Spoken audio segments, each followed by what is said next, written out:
How to prepare for UPSC Civil Services examination? This is one such question which every aspirant keeps on asking. So this video is going to be one-stop solution for all of your questions. So in this video, we are going to discuss in detail the strategy to clear this examination. So we are going to discuss about 1 year roadmap to crack UPSC 2027 or even those who are preparing for 2028.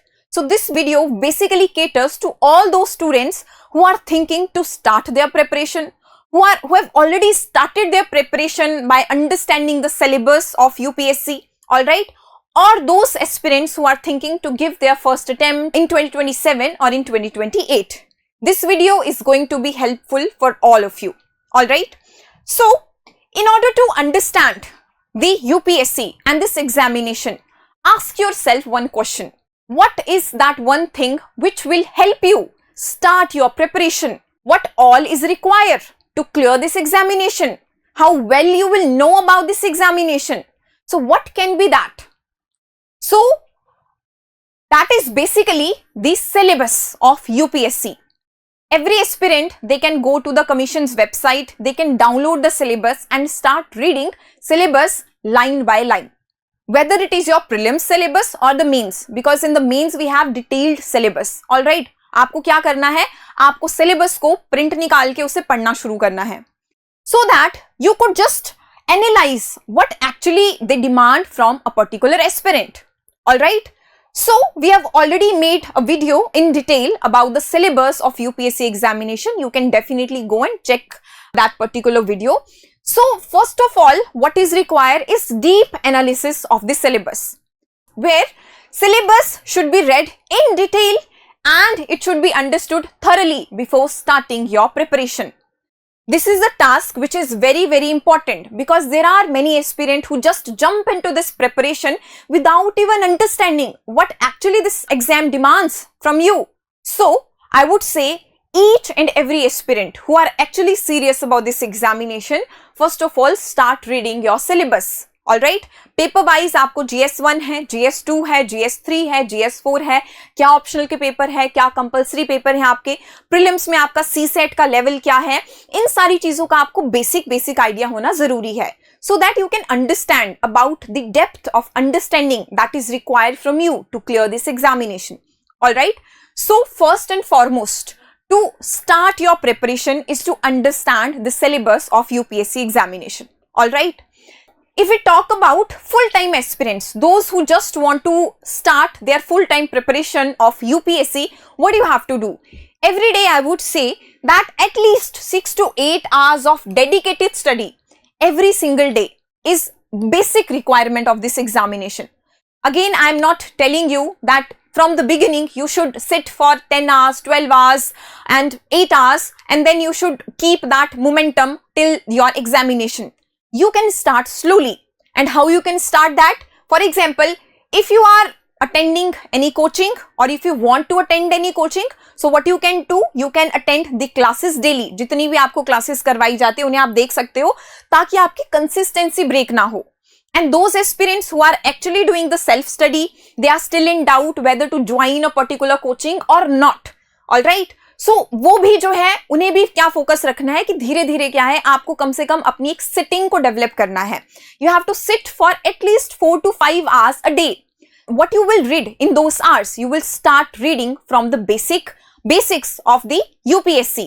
अब वो क्या है वो भी मैं आपको इस video में आगे बताती हूँ. Alright, so this is the basic thing that every aspirant, whoever wants to start the preparation for UPSC has to do. Alright, and then comes the starting point of your preparation. That is basically focusing on the starting with the foundation subjects.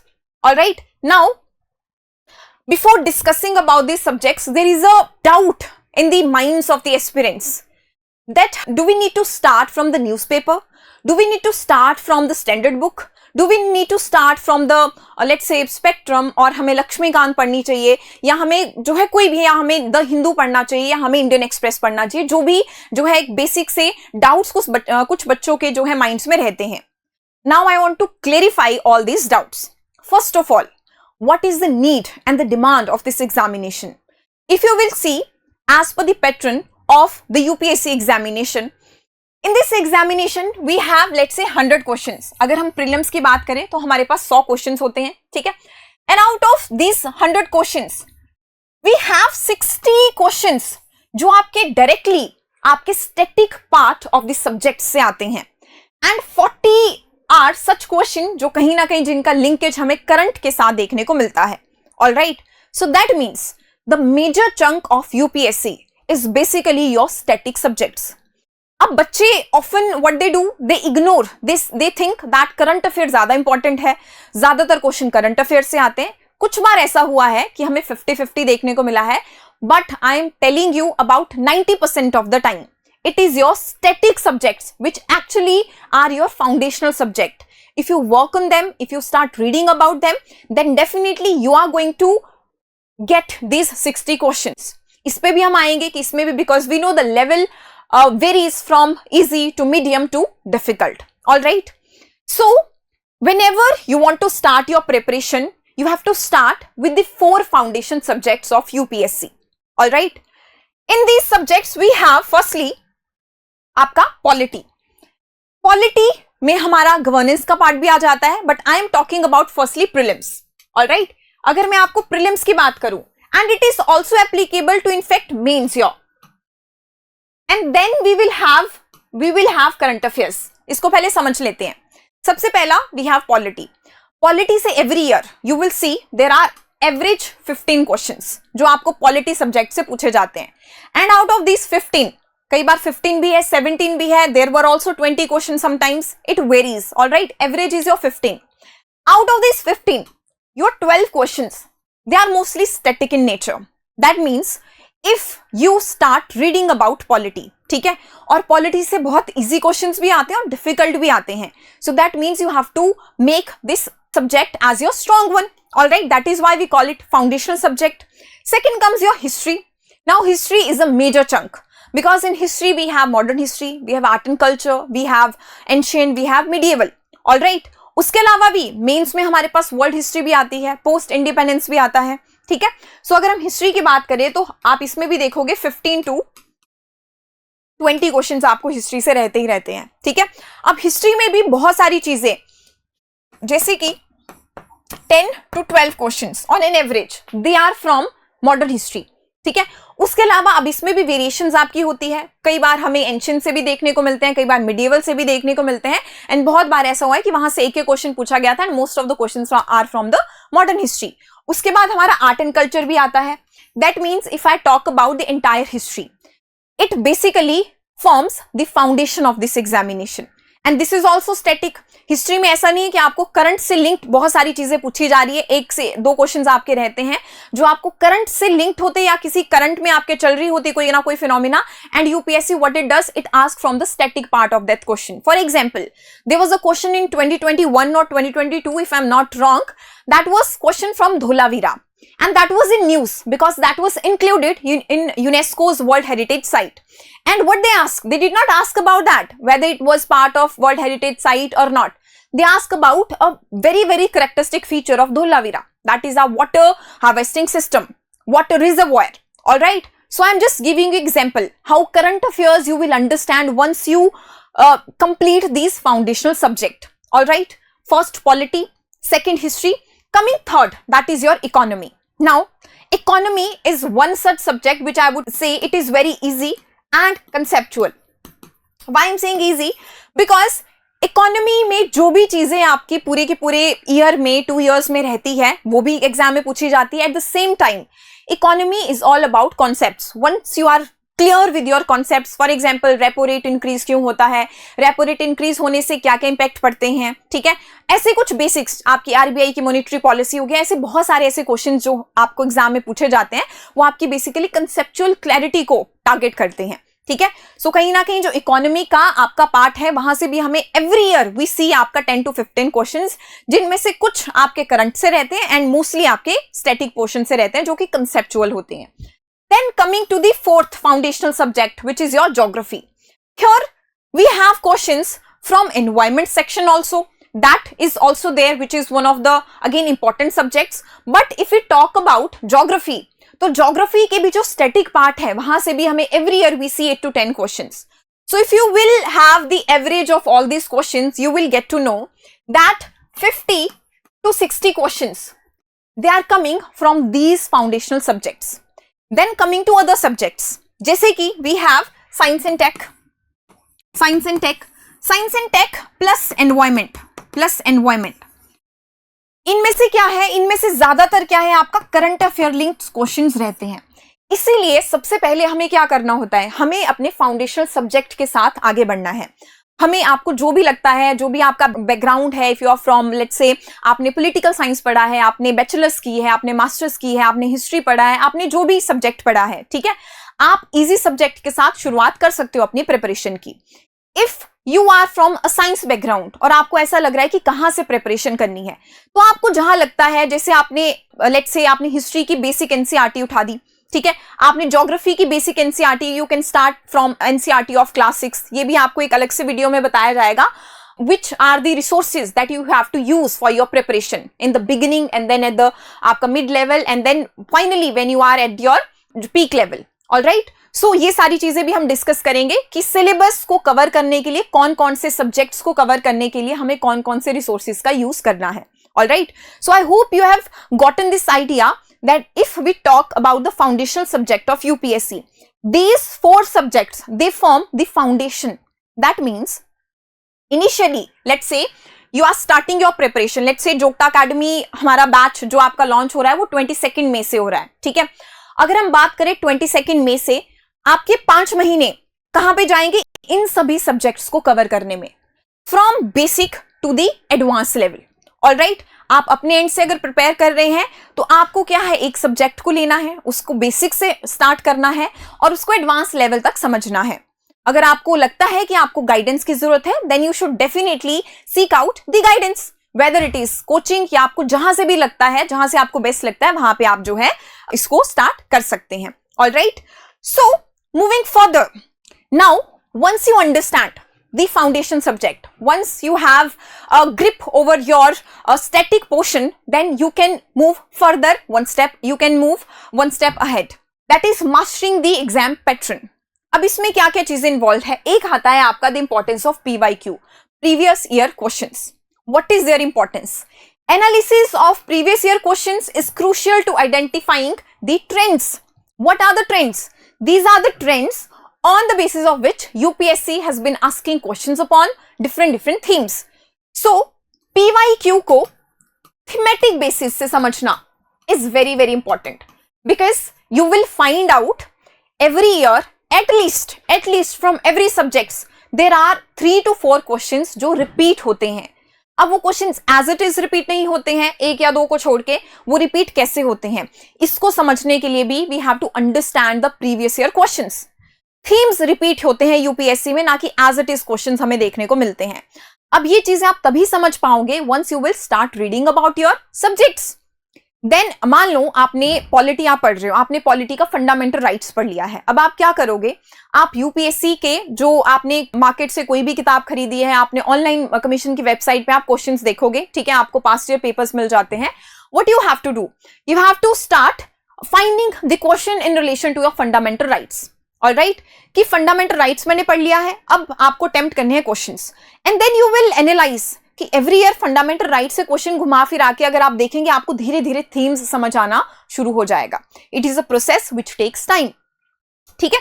And ये चीजें आपको धीरे धीरे जो है, if again you are part of any academy, if you are part of a coaching institution, they actually teaches you all of this. Alright, then coming to the second part, dual practice approach.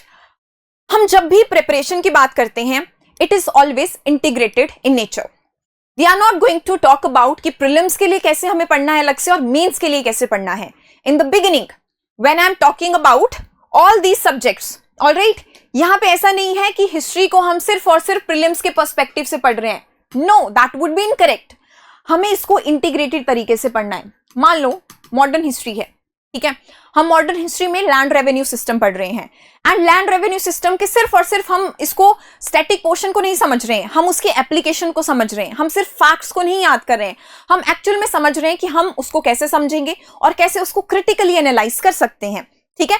सो जो भी आप subjects पढ़ते हैं वो हमेशा integrated तरीके से ही पढ़े जाने चाहिए, बिकॉज यूपीएससी में जो भी प्रीलिम्स में क्वेश्चन पूछे जाते हैं वो एनालिटिकल क्वेश्चंस होते हैं, एप्लीकेशन बेस्ड क्वेश्चंस होते हैं. So you can not completely segregate prelims from the mains. Alright, so we will come to this कि जो है कैसे जब आप प्रीलिम्स पे ही फोकस करना है, कब आपको सिर्फ और सिर्फ मेंस पे ही फोकस करना है, वो भी चीजें हम बेसिकली इसमें डिस्कस करेंगे. Alright, okay, I was telling you about the dual practice approach. सबसे पहले अगर हम प्रीलिम्स की बात करें, जैसे कि आपने एक पर्टिकुलर टॉपिक कवर कर लिया है, उसके बाद जो है आप क्या करोगे, you will practice MCQs. For example, again आप चाहे ऑनलाइन कहीं पे देखिए, आप फ्री में देख सकते हैं, या फिर आप कहीं पे कोचिंग ले रहे हैं, तो वहां पे क्या है, आपको जब भी आपका कोई पर्टिकुलर पोर्शन खत्म हो जाएगा सिलेबस का, तो आपको क्या एमसीक्यूज प्रैक्टिस के लिए दिए जाएंगे. और जब आप वो रेगुलरली प्रैक्टिस करोगे, देन यू विल अंडरस्टैंड कि आपको कितना आपको एक्यूरेसी पे वर्क करना है, कितना आपको स्पीड पे वर्क करना है. Because prelims examination, UPSC prelims examination is an elimination game. It is all about eliminating the other students. All right, it is not something ये आपको select नहीं कर रहा है, ये आपको eliminate कर रहा है, and you have to understand कि आपको उससे कैसे बाहर आना है. And this can only come when you practice n number of MCQs. All right, then coming to the mains examination. From the beginning, you have to engage in consistent answer writing practice to refine your expressions. That means, again, answer writing is a craft. It comes with time. It is not a work of a day or 2 day. All right? It requires a lot of hard work. इसमें हमें सिर्फ ये नहीं है कि आज हमने कुछ पढ़ा और आज ही आप बेस्ट आंसर लिख लोगे. ठीक है, जैसे आप कोई एक पर्टिकुलर टॉपिक पढ़ते हो, अगेन आपको एक क्वेश्चन दिया जाता है कि आप उस क्वेश्चन पे आंसर लिखने की कोशिश करो. धीरे धीरे one by one you develop that practice of writing an answer, that practice of whatever is in your mind, how to put that in the paper, in the answer sheets, and that comes only with the practice. अब ये दोनों चीजें, as I said, जब आप अपने foundation subjects को cover कर रहे होते हैं, उसके साथ साथ आपको क्या है, प्रीलिम्स के एमसीक्यूज को भी सॉल्व करना होता है और मेंस के आंसर्स भी लिखने होते हैं. एंड धीरे धीरे हम जो है हर एक सब्जेक्ट में इस चीज को अप्लाई करते हैं. So everything is possible if you put all of your strength into doing it. All right. Now, moving further, this is the basic scenario that you have to understand. ठीक है, कि आपने फाउंडेशन सब्जेक्ट को किया, then आपने जो है MCQs practice करना शुरू किया, आपने आंसर्स लिखना शुरू किया. अब इसमें जैसे मैंने आपको करंट अफेयर्स का, ठीक है, उसमें मैं आपको बता देती हूँ. देखो, बहुत बार क्या होता है, as I said in the beginning, बहुत ज्यादा कंफ्यूजन होता है कि क्या हम करंट अफेयर्स को स्टार्टिंग से ही करें, क्या हम करंट अफेयर्स पे 2 से 3 घंटे लगाएं, क्योंकि हमें पता है कि करंट अफेयर्स से बहुत सारे क्वेश्चन आते हैं. Until unless आप ये चीजें नहीं कवर कर लेते हो, आपको करंट अफेयर्स समझ ही नहीं आएगा. करंट अफेयर्स समझ आता कैसे हैं? Once you develop basic understanding of a particular subject. For example, जैसे कि न्यूज में क्या चल रहा है, आपका डीलिमिटेशन कमीशन. ठीक है, अब आप न्यूज़पेपर में देखोगे डीलिमिटेशन कमीशन आ रहा है कि डीलिमिटेशन कमीशन क्या है. डीलिमिटेशन कमीशन जिसमें हम कॉन्स्टिट्यूएंसी को बेसिकली क्या करेंगे, it is basically readjustment of the constituencies. ठीक है, लेकिन आप पॉलिटी में अगर आप पढ़ोगे तो आप ये पढ़ोगे कि डीलिमिटेशन कमीशन एक स्टैट्यूटरी बॉडी है, इसको जो है विद पार्लियामेंट के लॉ के थ्रू लाया जाता है. एंड कब कब हमारे लास्ट डीलिमिटेशन कमीशन एक्ट्स आए हैं. ऑलराइट, सो ये मतलब अगर आपको स्टैटिक पोर्शन का पता होगा तभी आप करंट अफेयर को लिंक कर पाओगे, otherwise it would not be possible.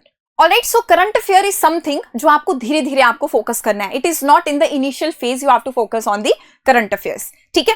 Now next I'm talking about how Jokta Academy powers your preparation. As you all are aware, ठीक है, we are basically launching UPSC batch from 22nd of May 2026 for the UPSC 2027 and 2028 examination. So first of all, you need to think that whether you require a coaching or not. You are comfortable in your self studies or you think you require guidance. आपको ऐसा लगता है कि आपको कहीं formal coaching लेनी है, आपको डेली के डेली क्लासेस लगानी है ताकि आप कंसिस्टेंसी को मेंटेन कर सके. Because again the most important thing is not just to start your preparation but to be consistent in your preparation, because the real test is not how fast you will reach your goal, but it is to stay strong when the journey gets tough. So how Jokta Academy will help you power your preparation. Alright, number one, if we talk about our academy and the courses, firstly we focus on the comprehensive learning. whereas you will be given lectures subject wise. As I said, we have foundational subject, जैसे आपका polity है, history है, geography है, ठीक है, सारे economy है, सारे के सारे आपके सब्जेक्ट्स हैं. हर दिन आपके लिए क्या होगी, कम से कम 4 से 5 घंटे की क्लासेस रहेगी, ठीक है, कि 2 आवर्स की आपकी क्लासेस रहेगी, जो एक 2 सब्जेक्ट्स को आपको एक साथ ले जाया जाएगा. तो यहाँ पे क्या होगा, जो कि सारा का सारा सिलेबस है, syllabus wise, whether it is prelims, it is your mains, syllabus wise इसमें आपको जो है क्लासेस प्रोवाइड की जाएगी. सेकेंड, अगर हम बात करें करंट अफेयर्स की, because I was talking about the current affairs and difficulty of students to understand the current affairs. तो करंट अफेयर के लिए क्या है कि आपको वीकली क्लासेस प्रोवाइड की जाएगी, ठीक है, एंड वो भी तभी जब हमें लगेगा कि एक आपकी फाउंडेशन तैयार हो चुकी है, ठीक है. तो धीरे धीरे फिर करंट अफेयर्स को एक अच्छे लेवल तक ले जाया जाएगा, जहां पे you will get all the monthly magazines and all the lectures, जहां पे आपको एक टीचर पर्टिकुलरली आपको बताएगा कि किस तरह से आपको न्यूज़पेपर को पढ़ना है, किस तरह से आपको न्यूज में क्या चीज इंपॉर्टेंट है, क्या रिडंडेंट है, और क्या चीज पे हमें फोकस करना है एग्जामिनेशन पर्सपेक्टिव, और कौन सी मसाला न्यूज है जिससे हमें नहीं ध्यान देना है, ठीक है. तो ये सारी की सारी चीजें आपकी करंट अफेयर्स में आएंगी. And then we will have faculty support. Whatever your doubts, for example, if you enroll in the Jokta Academy batch और आपको लग रहा है किसी पर्टिकुलर सब्जेक्ट्स में आपको प्रॉब्लम आ रही है, या आपको कोई टॉपिक समझ में नहीं आ रहा, आपको एक बार नहीं आ रहा है, 2 बार नहीं आ रहा है, तो आप क्या है, आप रेगुलर रिपीटेड गाइडेंस ले सकते हो अपने जो है आपके मेंटर से, अपने टीचर से, ठीक है. It provides expert guidance and dedicated doubt solving sessions.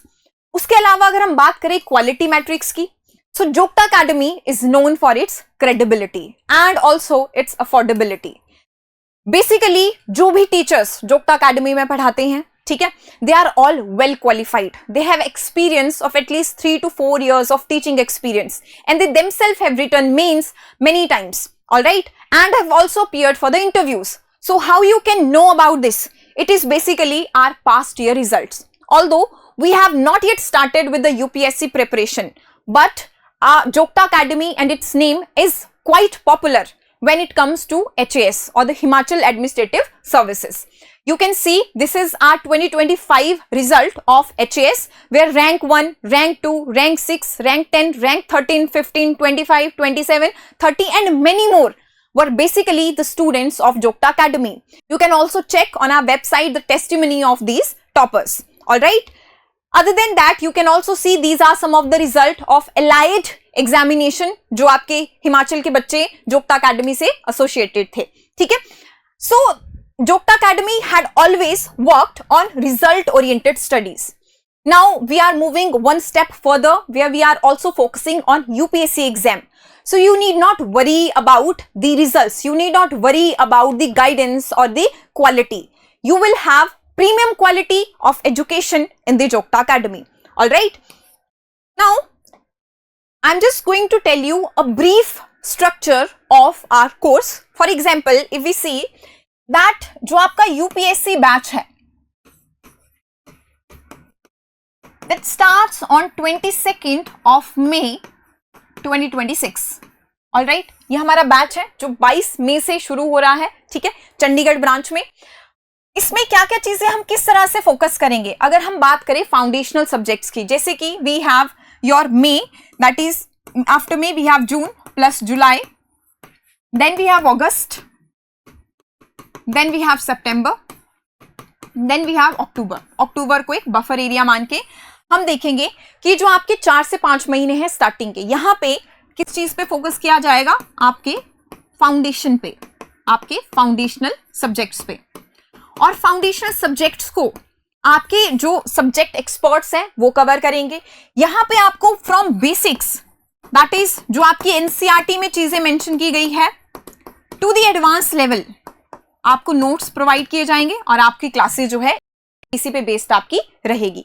और यहाँ पे सारे के सारे, चाहे आपका हिस्ट्री है, आपका पॉलिटी है, आपका ज्योग्राफी है, आपका इकोनॉमी है, and even we can start with our science and tech and environment.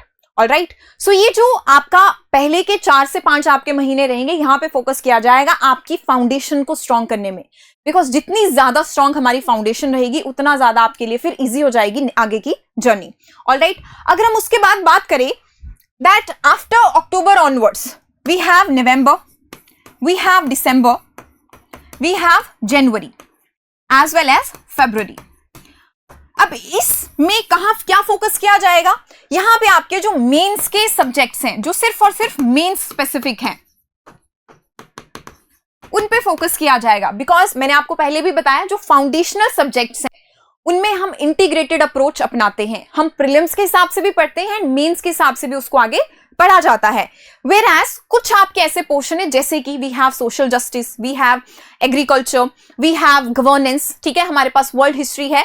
ऐसे कुछ सब्जेक्ट्स हैं जो सिर्फ और सिर्फ मेंस एग्जाम में पूछे जाते हैं, प्रीलिम्स में नहीं पूछे जाते हैं। So it is also a major chunk for our mains examination. तो आगे के जो आपके 4 महीने रहेंगे, यहाँ पे आपको सारा का सारा मेंस का, चाहे आपका डिजास्टर मैनेजमेंट है, आपका इंटरनल सिक्योरिटी है, आपका एथिक्स है, वो सारी की सारी चीजें यहाँ पे कवर होगी। That means if you will C from 22nd May till your February, we will have the completion of your entire syllabus, almost entire syllabus, all right? Now इसी के बीच में क्या होगा, आपको करंट अफेयर्स भी करवाया जाएगा, इसी के बीच में आपके रेगुलर टेस्ट होंगे, आपके क्लास टेस्ट होंगे, आपके फुल लेंथ टेस्ट होंगे of respective subjects, all right. उसके बाद नेक्स्ट आपका रहता है your March, April, May, and then हमें पता है कि मई में आपका examination, by the end of the May month we will have our UPSC prelims examination. तो यहां पे सिर्फ और सिर्फ क्या फोकस किया जाएगा, ओनली प्री, एंड यहां पे we will have your prelims revision, along with that we will have test series, जिसमें आपके जो है सेक्शनल टेक्स्ट रहेंगे, and then we will also have full length, आपके जो है फुल लेंथ टेस्ट सीरीज रहेंगी। दैट मीन्स ये जो आपका 3 महीने का टाइम पीरियड है, ठीक है, फेब्रुअरी ऑनवर्ड्स, इनफैक्ट आपका 3 to 4 मंथ्स में आपका मेंस का सिलेबस कवर हो जाता है। That means we will have here around 90 to 100 days, जहां पे सिर्फ और सिर्फ आपको प्रीलिम्स पे फोकस करवाया जाएगा। यहाँ पे हम सारा का सारा जो भी प्रीलिम्स के लिए रिवीजन है वो इंपॉर्टेंट है, और उसके साथ साथ आपकी टेस्ट सीरीज जो है चलेंगी, ठीक है। अगर हम बात करें आपका प्रीलिम्स एग्जाम होने के बाद, कि जब जैसे आपका प्रीलिम्स एग्जाम हो जाता है, उसके बाद what we have to do, we actually have to focus on the mains examination. So after the prelims exam what we do, we actually start our mains classes, mains specific classes, okay, mains only classes, जहां पे we will have our awesome series. This is basically our answer writing and syllabus mastering services. Then we will have आपका mains test series, all right. And उसके अलावा भी जो भी requirement, जो भी आपको रेगुलर फीडबैक्स चाहिए, जो भी आपको जेन्युइन गाइडेंस चाहिए, that will be given during this particular time, that is after June, July, August. So ये कंटिन्यूटी में प्रोग्राम चलता रहेगा। ऐसा नहीं है कि अभी से प्रोग्राम शुरू हो रहा है और नेक्स्ट मई में आपका खत्म हो जाएगा। The duration of this programme will be for 2 years, all right. और इसके बावजूद भी अगर बच्चों को लगता है कि उन्हें बहुत सारी चीजें रिपीट करनी है, and those students who are actually clearing the prelims exam, they are appearing in the mains exam, उनके लिए जो है, आप चाहे आप इंटरव्यू में एंटर करते हो, तो उसके बाद क्या है, आपको फ्री इंटरव्यू गाइडेंस प्रोग्राम भी प्रोवाइड करवाया जाएगा, ठीक है। सो दिस इज आपका rough idea of what this course will provide you, all right. So this is basically the basic idea of how to start your preparation, how to start studying for this examination. And if you actually require guidance and formal coaching, you can definitely contact Jokta Academy. Thank you.